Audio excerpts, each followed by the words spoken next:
चलिए गाइस, एक सवाल पूछता हूं। मेरा सवाल यह है कि पूरी ही दुनिया का ऐसा कौन सा देश है जिसके राष्ट्रपति को सबसे गरीब राष्ट्रपति माना जाता है। इनफैक्ट मुझे सबसे गरीब राष्ट्रपति के साथ साथ सबसे बड़ा दिलवाला राष्ट्रपति भी बोलना चाहिए था। चलिए मैं आपको इसका जवाब देता हूं और मैं ऐसा क्यों बोल रहा हूं यह भी बताता हूं। गाइस, उस देश का नाम है उरुग्वे। उरुग्वे देश के राष्ट्रपति का नाम है जोश मुजिका।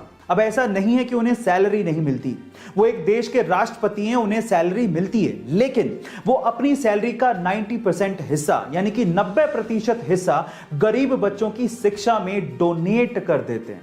है ना बड़े दिल वाला राष्ट्रपति। गाइस, आपको इस राष्ट्रपति के बारे में जान के कैसा लगा चैट सेक्शन में जरूर लिखिएगा। गाइस, बॉलीवुड के जैसे ही साउथ इंडियन फिल्म इंडस्ट्री को टॉलीवुड कहा जाता है और महेश बाबू टॉलीवुड फिल्म इंडस्ट्री के प्रिंस कहलाते हैं। गाइस, उनका बहुत ही ह्यूज फैन बेस है साउथ इंडियन इंडस्ट्री में।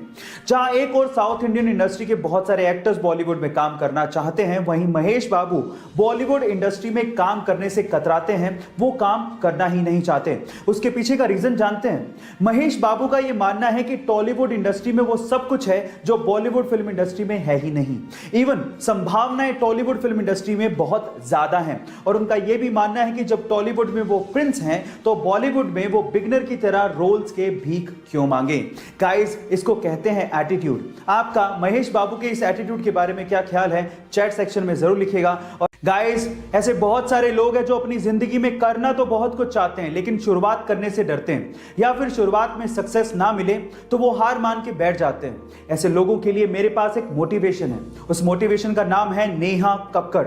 गाइस, एक दौर था जब नेहा कक्कड़ रात भर जगरातों में गाना गाया करती थी और उसके लिए उन्हें मात्र 100 से 150 रुपए ही मिला करते थे। लेकिन आज वही नेहा कक्कड़ अपने हार्डवर्क के दम पर उस मुकाम पर पहुंच चुकी हैं जहां पर वो एक गाना गाने के लिए 10 से 15 लाख रुपया तक चार्ज करती हैं। गाइस, अब मुझे नहीं लगता कि इसके अलावा आपके लिए कोई इससे अच्छा मोटिवेशन हो सकता है। गाइस, हार मत मानिए, हार्डवर्क कंटिन्यू रखिए, क्या पता एक दिन किस्मत के दरवाजे आपके लिए भी खुल जाएं। लोगों ने मूवीज में सुपर हीरो को तो प्लेन को लैंड कराते हुए और पैसेंजर्स की जान बचाते हुए देखा होगा, लेकिन रियल लाइफ में भी एक ऐसा इंसिडेंट हो गया जो किसी मूवी के स्टंट से कम नहीं था। ये बात है 2014 की, जब एक पैसेंजर प्लेन को लैंड करना था, लेकिन जैसे ही पायलट ने टायर्स को खोला तो आगे वाला टायर ढंग से खुला ही नहीं। अब अगर उसी सिचुएशन में वो लैंड करवाता तो पक्का कुछ ना कुछ बड़ा एक्सीडेंट होता, लेकिन इतने में होती है हमारे सुपर हीरो की एंट्री विद पिकअप। वो एक जीप लेके आता है और आगे के टायर को करवाता है लैंड अपनी जीप में और फिर प्लेन ढंग से लैंड होता है।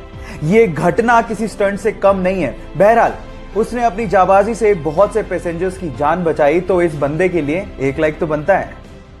लाखों बच्चों को पीछे छोड़ते हुए एग्जाम में टॉप करना कोई छोटी बात नहीं है, और कुछ ऐसा ही कर दिखाया पिछले साल के 10वीं एग्जाम के रिजल्ट में नंदिनी गर्ग ने, जिसने 500 में से 499 नंबर बनाए। अब उसकी सक्सेस के पीछे टोटल 5 रीजंस हैं जो उसने शेयर किए। नंबर 1, एनसीईआरटी से अच्छा बुक है ही नहीं, बहुत ध्यान से पढ़ो। नंबर 2, 5 से 6 घंटे का रेगुलर स्टडी जरूर करो और जो नॉन प्रोडक्टिव काम है उन्हें छोड़ दो। नंबर 3, रिवीजन सबसे इंपॉर्टेंट है, यही है सक्सेस का असली मंत्र। नंबर 4, एग्जाम में लिखने का तरीका ठीक से रखना बहुत ज्यादा जरूरी है, क्योंकि काफी बार हमें बहुत कुछ आता है लेकिन लिख ही नहीं पाते। और नंबर 5, हर एक क्वेश्चन के लिए टाइम डिसाइडेड होना चाहिए। ऐसा नहीं कि हमें ज्यादा आता है तो हम लोग टाइम का ध्यान ना रखें। सो ये 5 रीजन हैं जिसकी वजह से उसने टॉप किया। आप इन रीजंस को अपना के टॉप कर सकते हैं। मुझे आज भी याद है कि सन 2014 में दिल्ली का एक साधारण सा लड़का रातों रात सेलिब्रिटी बन गया था। कोई भी न्यूज चैनल खोल रहे थे, उसका इंटरव्यू आ रहा था, उस पे मेम्स बन रहे थे। रीजन क्या था? रीजन था सीबीएसई 12th बोर्ड का रिजल्ट। उसने ओवरऑल 12th में टॉप किया था। नंबर आए थे 500 में से 498। उसके फिजिक्स में, मैथ्स में, केमिस्ट्री में और इकोनॉमिक्स में 100 में से 100। बंदे के 2 नंबर कटे इंग्लिश में। लेकिन उस बंदे से ना आप कुछ सीख सकते हो। टॉपर की स्ट्रेटेजी क्या होती है? नंबर 1, उसने पूरे साल तैयारी की। नंबर 2, पेरेंट्स का कोई दबाव नहीं था, लेकिन बंदे ने रिस्पॉन्सिबिलिटी उठाई और अच्छे से पढ़ाई की। और नंबर 3, उसने ऐसा नहीं था कि सिर्फ पढ़ाई ही की, उसने अदर एक्टिविटीज में भी बराबर पार्टिसिपेट किया। तो मेरा आपसे एक सवाल है, क्या आप पूरे साल भर से तैयारी कर रहे हो या रात भर में ही लगे हो? जवाब देना मत भूलिएगा।